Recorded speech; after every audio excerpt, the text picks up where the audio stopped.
하나님의 평강과 기쁨과 소망이 가득하여 넘치시기를 주님의 이름으로 축복합니다. 마태는 유대인으로부터 멸시와 천대를 받았던 세리였습니다. 그러나 마태를 변화시킨 복음은 그를 동족 유대인을 위한 전도자로 세웠습니다. 그래서 마태는 혈통과 족보를 중시하는 유대인들을 위해 마태복음을 족보로 시작하고 있습니다. 한글 성경에서는 아브라함과 다윗의 자손 예수 그리스도라고 시작하지만 헬라어 원문에서는 다윗과 아브라함의 자손 예수 그리스도라고 시작하고 있습니다. 마태가 연대순으로 앞서 아브라함이 아닌 다윗을 먼저 내세운 이유는 유대인들이 다윗의 자손으로 오시는 메시아를 기대하고 있었기 때문이지요. 마태는 유대인이 기다리던 다윗의 자손 메시아가 바로 예수 그리스도이심을 복음서의 중심 주제로 제시하고 있는 것입니다. 그렇다면 예수는 무엇을 위해 오셨을까요? 예수님께서는 세상에 참 복을 주기 위해 오신 메시아입니다. 만약 당시에 지혜자들이 이러한 사실을 알았더라면 예수님을 십자가에 못 박지 않았을 것입니다. 여러분은 어떤 메시아를 기다리고 계십니까? 이 땅에서의 축복을 안겨줄 메시아입니까? 아니면 고난을 통해 죄에서 구원하실 메시아이십니까? 하나님은 아브라함에게 언약을 주셨습니다. 그의 자손이 하늘의 별과 같이 바다의 모래같이 번성해서 그가 여러 민족의 열방의 아버지가 될 것이라고 약속하셨습니다. 다윗에게도 그의 자손이 영원히 견고한 나라를 이룰 것이라고 약속하셨습니다. 이 두 약속은 구원을 약속한 것이기도 합니다. 마태는 이 같은 하나님의 약속이 결국 예수 그리스도를 통해 성취되었음을 족보의 이야기를 통하여서 나타내고 보여주고 있는 것입니다. 하나님은 예수 그리스도를 통해 하나님의 나라가 이루어질 것을 약속하셨습니다. 그리고 하나님은 그 언약을 이루시는 신실하고 의로우신 분이십니다. 그 신실하고 의로우신 하나님이 저와 여러분의 하나님이십니다. 그리고 저와 여러분에게 하신 그 약속도 신실하게 이루시는, 반드시 지키시는 분이십니다. 그러니 어떠한 역경과 고난이 있을지라도 그 의로우시고 신실하신 약속을 반드시 지키시는 그 하나님을 신뢰하실 수 있기를 바랍니다. 마태복음은 유대적 관점에서 복음서를 서술해 나가기 시작합니다. 그러나 마태복음은 유대의 한계에서 벗어나 이 말씀이 전 세계로 퍼지기를 기대합니다. 마태는 모든 민족이 예수 그리스도를 믿고 구원에 이르는 것을 목표로 삼고 있습니다. 하나님은 아브라함을 택하시고 다윗을 택하셨지만 그 언약과 복음이 그들 가운데 머물러 있는 것이 아니라 전 세계로 전파되기를 원하고 계셨습니다. 유대인들이 제사장의 나라로 하나님의 언약과 사랑을 세계에 전파할 의무가 있었듯이 예수 그리스도를 구주로 영접한 우리도 세계에 이러한 복음을 전파할 의무를 가지고 있습니다. 만약 우리가 이러한 복음을 전파할 능력을 그리고 의무를 소홀히 한다면 하나님께서 유대인들에게 그 직무를 빼앗으신 것처럼 우리에게서도 그 촛대를 빼앗아 가실 것입니다. 마태복음은 유대인들이 고대하던 메시아가 예수 그리스도이심을 선포하는 복음서입니다. 마태복음은 하나님이 다윗과 아브라함에게 약속하신 그 언약의 말씀이 성취되었음을 선포하고 있습니다. 약속의 성취로 우리가 구원을 받은 것이지요. 이제 우리는 받은 구원을 모든 민족에게 전파해야 하는 것입니다. 예수님의 족보를 통해 예수님이 인성과 신성을 지닌 아브라함과 다윗의 자손인 메시아임을 밝히는 데 이어서 마태는 18절 이후부터 그 구약의 예언을 성취한 사건들을 보여주고 있음을 나타냅니다. 다시금 예수님의 메시아 되심을 입증하고 있는 것이죠. 그 첫 번째 사건으로 예수의 동정녀 탄생을 기록하고 있습니다. 성경에서의 이름은 곧 그 사람의 성격인 동시에 정체성을 나타내기도 합니다. 동시에 그 사람이 살아가야 할 운명 혹은 사명을 나타내기도 하지요.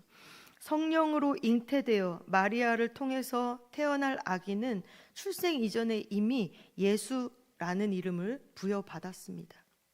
구원자라는 이름 속에 하나님의 구원의 역사 안에서 예수님이 하셔야 할 일들이 다 담겨져 있는 것이지요. 예수님이 누구신가를 아는 것은 예수님이 이 땅 가운데 와서 무엇을 하셨느냐만큼 중요합니다.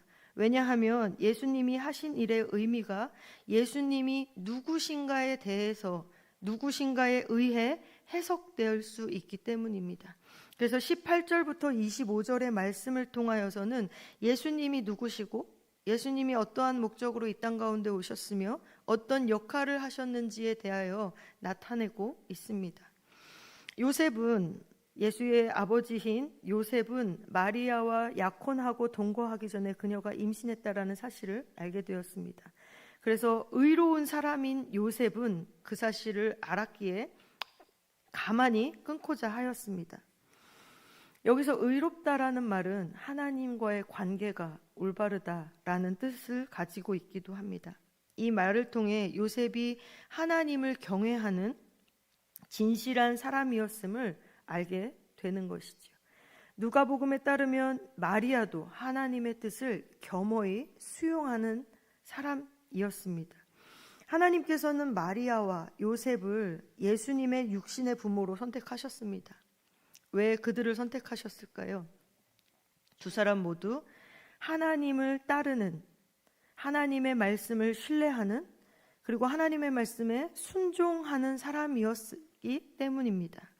이처럼 하나님은 의심하지 않고 하나님께 순종하는 사람을 통해 하나님의 일들을 이루어 가십니다. 족보가 예수님의 인간의 기원을 보여준다면 이 탄생 기사는 예수님의 신적인 부분들을, 신적인 기원을 보여주고 있습니다.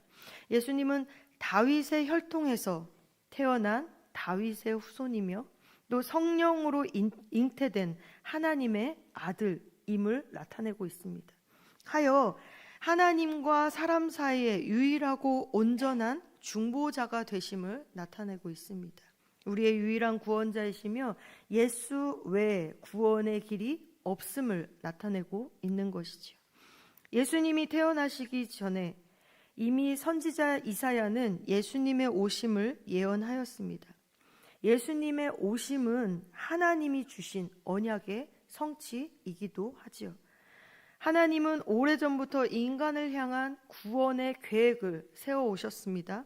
그리고 성령으로 난 이 예수 독생자를 보내주심으로 죄의 문제를 해결하시고 구원을 완성하셨습니다.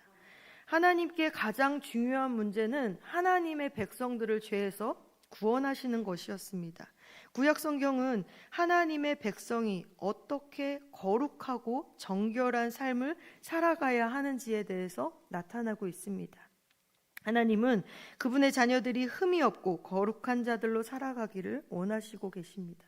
그래서 죄가 허문 이 땅 가운데 예수 그리스도를 통하여 하나님의 나라를 다시 세워가게 하셨으며 또 그 구원자와 더불어 자신을 거룩한 산 제물로 하나님께 드리는 예배자로 삼으신 것이고 세우신 것입니다. 저와 여러분이 그렇게 우리의 자신을 거룩한 산 제물로 하나님께 드리는 예배자가 되기를 소망합니다. 예수님께서는 죄의 문제를 해결하기 위해서 오셨습니다. 죄의 해결 없이 거룩하신 예수님은 우리와 함께 하실 수 없는 것이지요. 우리가 하나님의 처소가 될 수 없습니다. 예수님께서 임마누엘로 이 땅 가운데 오셨습니다. 하나님이 함께 하시는 것, 곧 임마누엘은 인간에게 있어서 가장 큰 복입니다. 또한 임마누엘은 슬픔을 당한 자들에게는 위로가 되는 것이며 감당할 수 없는 음침한 골짜기를 걸어가는 자들에게, 그리고 헤어나올 수 없는 깊은 웅덩이에서 고민하는 자들에게는 그 자체로 우리와 함께 하심을 경험하게 할 수 있는 일입니다. 그러므로 하나님의 자녀가 된 우리는 어떠한 슬픔과 어려움 속에서도 낙심하지 않고 언제나 우리와 함께 하시는 그 하나님으로 인해 다시 일어설 수 있습니다. 그리고 우리와 같이 고난 중에 있는, 어려움 중에 있는 자들에게 그 임마누엘의 하나님을 전할 수 있는 것이지요. 여러분의 삶 가운데 가장 필요한 것이 무엇입니까?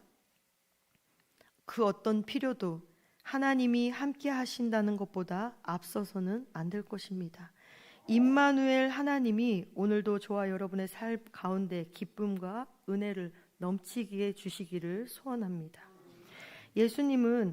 마태는 예수님을 족보와 이름을 통해 우리에게 나타내 주었습니다. 성령으로 잉태된 하나님의 아들이시며 백성을 죄에서 구원할 구주이시며 우리와 함께 하실 임마누엘이 바로 예수님임을 나타내었습니다. 예수야말로 하나님이 주실 수 있는, 우리에게 주실 수 있는 최고의 선물이자 또 임마누엘은 그 이름을 믿는 자들에게 주시는 최고의 축복인 줄로 믿습니다. 오늘 하나님이 주실 수 있는 최고의 선물인 예수 그리스도를 기뻐하는 삶을 살아가실 수 있기를 바라고, 또 그 이름을 믿는 자들에게 주시는 최고의 축복인 임마누엘의 복을 누리실 수 있는 복된 하루가 되시기를 주님의 이름으로 축복합니다. 기도하겠습니다. 사랑의 하나님, 족보를 통하여 역사를 읽게 하시고 주님이 주시는 그 은혜를 읽게 하시며 예수를 알아가게 하시니 참 감사합니다. 또한 앞으로 오신 예수님의 이야기를 통하여 펼쳐가실 하나님의 나라의 역사를 기대하며 나아갑니다. 성령으로 잉태된 하나님의 아들, 그리고 백성을 죄에서 구원할 구주이시며 우리와 함께 하시는 임마누엘이신 그 예수 그리스도가 우리의 삶의 주인이 되게 하시며 하나님이 주시는 우리의 삶의 최고인 선물인 예수 그리스도를 깨닫게 하시고 그 이름을 믿는 임마누엘의 축복을 누리는 삶을 살아갈 수 있도록 인도하여 주옵소서. 돌아오는 주일 전세대 예배와 아름다운 가정 세우기를 위해 진행되는 많은 계획들 가운데 사모하는 마음으로 참여하는 가정들마다 예수를 통하여 가정의 죄로 인해 허물어진 하나님의 나라가 다시 세워지게 하시고 임마누엘의 참된 복을 함께 누리게 하여 주옵소서.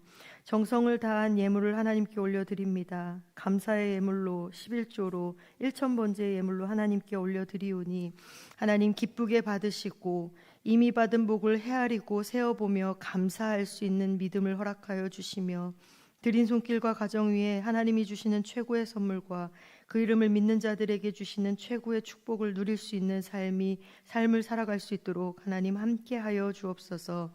감사드리며 예수님의 거룩하신 이름으로 기도합니다. 아멘. 하늘에 계신 우리 아버지, 아버지의 이름을 거룩하게 하시며 아버지의 나라가 오게 하시며 아버지의 뜻이 하늘에서와 같이 땅에서도 이루어지게 하소서. 오늘 우리에게 일용할 양식을 주시고 우리가 우리에게 잘못한 사람을 용서하여 준 것 같이 우리 죄를 용서하여 주시고 우리를 시험에 빠지지 않게 하시고 악에서 구하소서. 나라와 권능과 영광이 영원히 아버지의 것입니다. 아멘.